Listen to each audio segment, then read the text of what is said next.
शासन नभई राज्य र नागरिक बीचको भरोसा न्याय, समावेशिता र इमान्दारितामा आधारित शासन प्रणाली हो भन्ने नयाँ पुस्ताको बुझाइरहेको छ। त्यसैले राजनीतिले पनि लोकतन्त्रलाई यसरी नै बुझोस् भन्ने उनीहरू चाहन्छन्। अबको बाटो संविधान सुधार।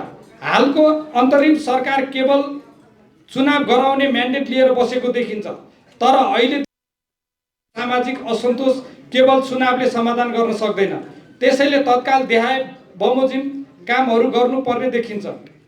उच्च स्तरीय संविधान सुधार आयोग गठन, राजनीतिक संरचनागत, संस्थागत, आर्थिक तथा निर्वाचन सुधारको पूर्ण खाका र आयोगका सुझावका आधारमा संविधान संशोधन।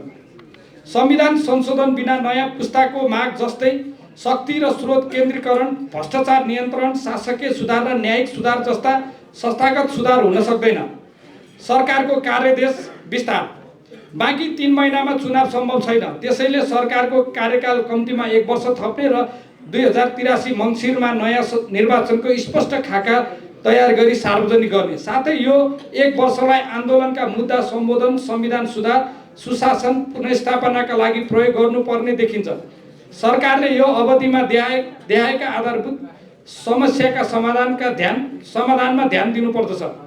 राज्य नागरिक बीच विश्वासको पुनर्स्थापना, भ्रष्टाचार नियन्त्रण, शक्ति स्रोतको विकेन्द्रीकरण, सबै राजनीतिक नियुक्ति खारेजी, योग्यता क्षमताको आधारमा निष्पक्ष, स्वतन्त्र र पारदर्शी नियुक्ति प्रक्रियाको सुनिश्चितता, राज्य शक्तिको दुरुपयोग अन्त्य र निर्वाचन प्रणाली सहित राज्य संरचनामा सुधार।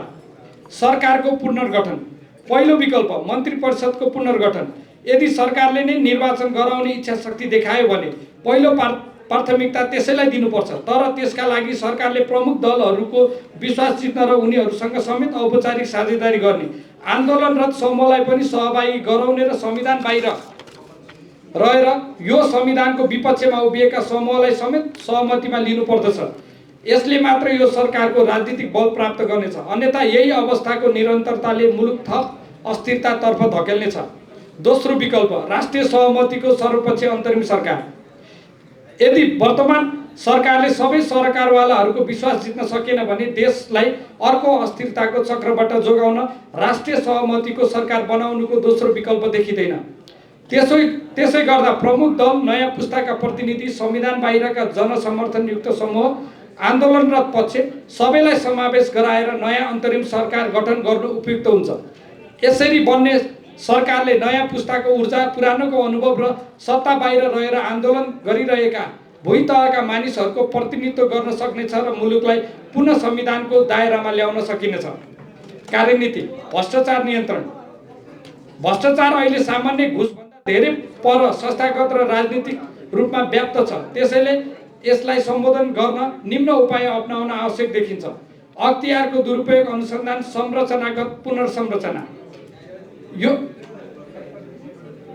यो आयोग अधिक शक्ति, कमजोर अनुसन्धान क्षमता र राजनीतिक निर्देशनमा चल्ने। हुन्छ, मैले थोरै यो पढेर हुन त यो सबै आइसकेको छ यो होइन। अब मैले जिसमा भनिदिइहालेँ। यो अहिले चाहिँ हाम्रो यो संविधान अनुसार यो अख्तियारले काम गरेको छैन। यहाँ चाहिँ राजनीतिक भागभण्डामा चाहिँ नियुक्ति गर्यो भने चाहिँ यसलाई सुधार गर्नु पर्यो भन्ने छ। जस्तै संविधान सुधार आयोग बनाउनु पर्ने छ यो सुधारको लागि। न्यायपालिकाको पुनर्संरचना गर्नु पर्यो भन्ने चाहिँ अब जेनजीहरूको पनि माग छ।